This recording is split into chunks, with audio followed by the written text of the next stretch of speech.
concept nyingine ya kulipwa baada ya investment yako. Unalipwaje? Unaweza ukalipwa recognition, unaweza ukalipwa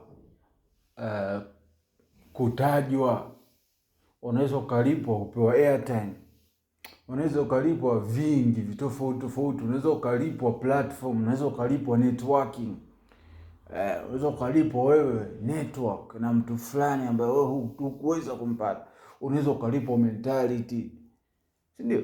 Unaweza ukalipwa mentality. Unamfanyia mtu mwema na unakaa naye na kuathiri mentality, and thus you get paid, and you have been paid hapo, ondoka successfully kabisa. Kwa hiyo investment ni aina nyingi, na to get paid au to get paid back kwenye investment yako ni aina tofauti tofauti. Cha msingi to notice them, na ukitaka kujua unatakiwa ujievaluate, ujue where you came from, connection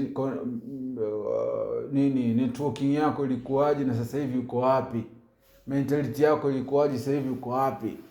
Maana usilalamike tu kazania wewe una dhiki au wewe ufanye hivi nini, na usiwe minded kwamba malipo tu ni pesa peke yake.